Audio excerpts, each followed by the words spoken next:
You know, they say river cuts through rock, not because of its power, but because of its persistence.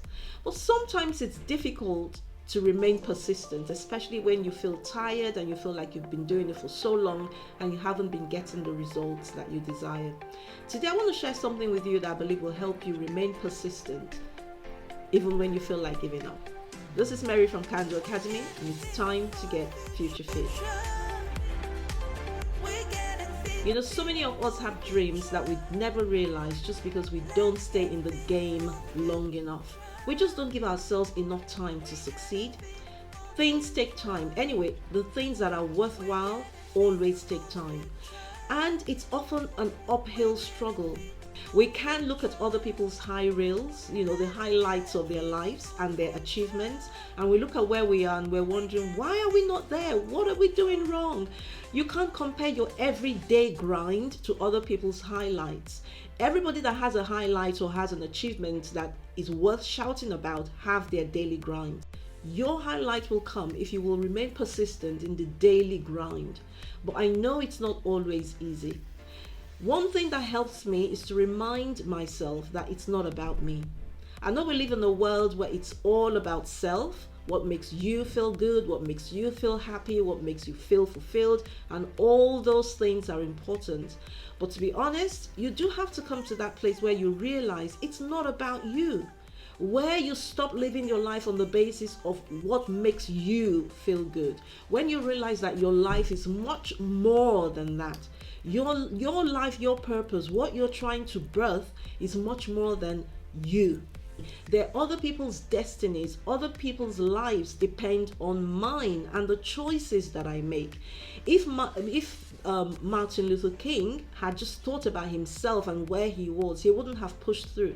He could have gotten discouraged and looked at the circumstances around his life, looked at what was going on around him and thought, you know what, this is an uphill struggle. It's never going to happen. Let's forget it. Where we are to where we want to go, there's just no way we're going to ever get there. He never saw the full fulfillment of the dream he had. But guess what? Not too long ago, we had a black man in the White House. And that's because of partly what Martin Luther King did. So that video you've been putting off because you're thinking, it's not perfect. I don't like how I sound. I don't like how I look. It's not about you. The book you've been asked to write, that book that is in you that you know you need to give birth to, and you're thinking, but it's going to reveal some parts of me that I'm not so thrilled to share with the world. It's not about you. There are destinies that are tied to your obedience. The gifts and the talents that you have, you've been given for a reason, and it's for this season. How do I know? Because you're here. If you're here, then your gift and your talents is for this season. And it will be a travesty if you die and leave this world and take your gifts and your talents with you and you never fully express them just because you made it all about you. I am not perfect. I am not good enough. I am not confident enough. It's not about you.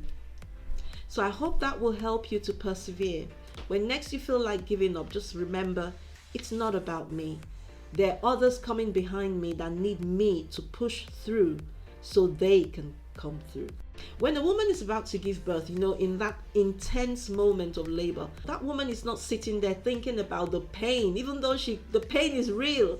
She has a way of just overcoming that pain, pushing through the pain into the pleasure of having the baby. She's not thinking about, the fact that I'm going to have stretch marks, or my uterus is never going to return to its normal size, and how many pelvic floors I'm going to have to do. No, at that moment, it's all about that baby that she's about to birth. And you have a baby, you have a dream in your heart, you have a baby that you need to birth. So we're creatures of pleasure. We love pleasure, and we naturally will tend to move away from pain towards pleasure. But again, using the analogy of the woman in labor, she pushes through that pain to experience the pleasure of a new birth. So I want to encourage you to push through the pain, no matter how tough it looks right now, no matter how difficult it is. Push through the pain. The pleasure is just around the corner.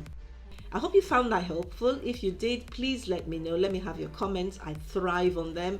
And if you don't mind, give the video a thumbs up. If you feel so inclined, share it so somebody else can can get the benefit of what I've just shared. But let me know how you received that. Until I see you next time, this is Mary from Kandu Academy. And remember, if you say you can, you're right. And if you say you can't, you're absolutely right. Bye for now.